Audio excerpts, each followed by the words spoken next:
Hello, everyone. We are going to be reviewing the movie Night Teeth, which came out, I guess, late last year, I do believe. And I just never got around to watching it. And funny story, I thought one of the girls playing one of the parts was Selena Gomez. I don't know why I had that stuck in my head, but it is not. It is Debbie Ryan, who is also probably one of my favorite actresses.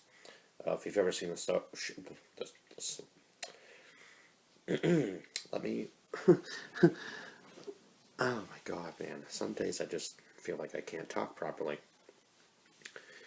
If you've ever seen the show Insatiable, which I'm kind of bummed out that it got canceled after only 2 seasons, but maybe after Netflix. Um, I don't know what their contract is like Netflix, but maybe after that they can pick it up on another streaming service. That would be cool. Oh, because it was such a good show, and it just ended on such a cliffhanger, too. I'm going to have to go back and watch it again, and maybe do a review of it. Uh, so yeah, where was I?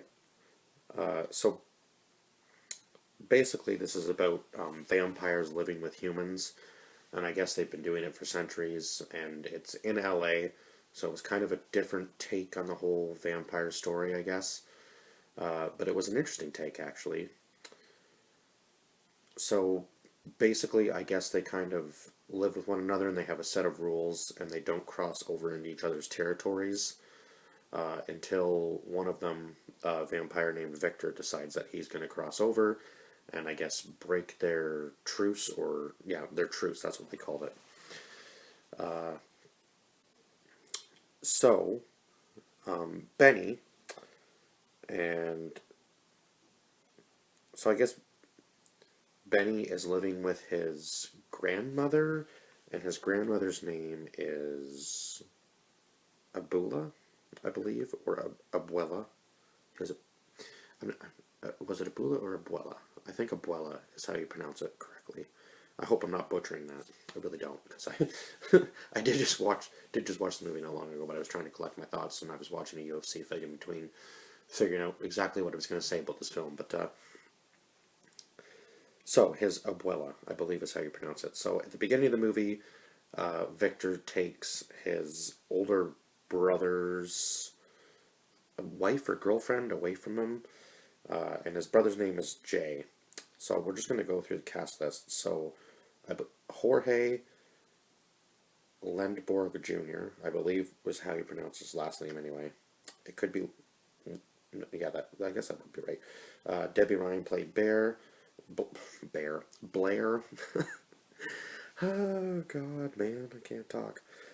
Lucy Fry played Zoe. Raul Castillo played Jay. Alfie Allen, who was also, oh God, I had his name in my head. Theon Greyjoy in Game of Thrones played Victor. Uh, Marlene Forte played Abuela. And then it had guest appearances by Megan Fox, who played Grace, and Sydney Sweeney, who played Eve. And that was pretty much the main cast, I would say. And also there was a guest appearance by Alexander Ludwig played Rocco. And then there was a whole bunch of other like bosses and stuff, I guess, throughout the movie that they ended up assassinating. Because so the main thing that they weren't supposed to do was cross over into each other's territories. Well, Victor broke that, and then also ended up taking Jay's girlfriend away from him. I believe it was just his girlfriend. It could have been his wife. But so the place that the vampires weren't supposed to cross into is Boyle Heights, which is a little neighborhood in Los Angeles, I guess. I don't know if it's real or whether it was fictitious just for this movie. But anyhow, that's where they weren't supposed to go into. And they had two other rules. I think one of them was,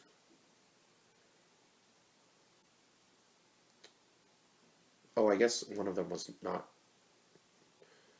drink, or how did they word it?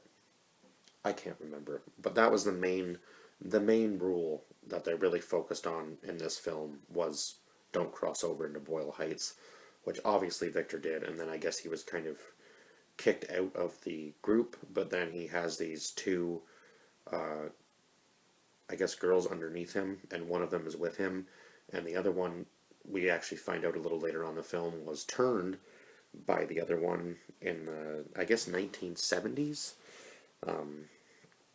So Zoe changed Blair into a vampire, and so she's very, very different from Zoe, and there's kind of like, so Zoe and Victor are working together, kind of in their own little operation, and they don't really involve Blair in much of what they talk about, other than she just kind of goes along with Zoe because I guess Zoe's sort of in love with her too. And then, what, obviously they're looking for Jay, and they don't get Jay, even though Benny lies about being Jay, and then when they find out that's not the truth, and he finds out that they're actually vampires, he ends up getting himself in more danger than he knew he was in, and Blair ends up falling in love with him throughout the movie. And Megan Fox's part was so short because she was just kind of like, I guess, one of the bosses, and Victor ends up just killing her and her friend. So Grace and God damn it, Grace and Eva didn't last long. I think their whole like part was like about 5 minutes, and the dialogue in that scene just really wasn't that great. It was kind of, a lot of it was kind of weak as far as the dialogue went, but the story, I guess, kind of held it together, and not even like the vampire versus humans story. Surprisingly, it was actually the love story between the human and the vampire that had more of an impact on this film than the actual battle between the two, I guess, could you call them races? Because that's not really, doesn't really make sense, but I guess vampires technically would be a race of people. So yeah, I guess you could say that. Even though they've been living for way longer than anybody else, but so Victor obviously wants Jay dead. We find out that he's already killed Jay's girlfriend or wife. I can't remember which one it was exactly, or soon-to-be wife. I think maybe fiance. I think it might have been. I think it might have actually been his fiance, if I'm remembering correctly. So, what was I going to say here? Yeah, I was talking about the love story between the Blair and Benny.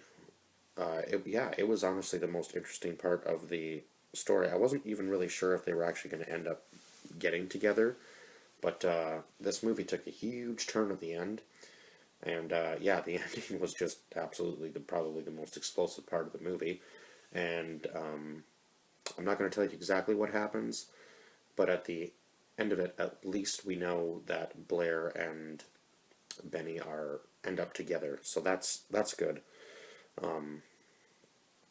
And I guess most of them live happily ever after. Let's just say that Victor and Zoe did not. She definitely ruins her relationship with Blair at the end of the movie, and Victor just, yeah, it just didn't end well for them. That's all I'm going to say, because I don't want to give too much away, but yeah, because this ending was just like a super big twist as to what I thought was going to happen. So,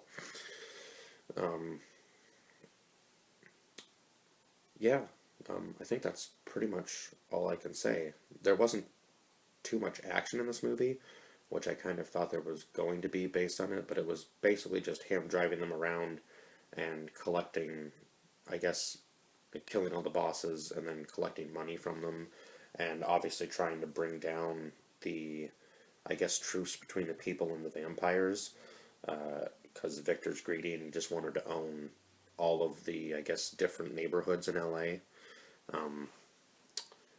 So yeah, there was a lot of underground stuff going on. Let's just say that much.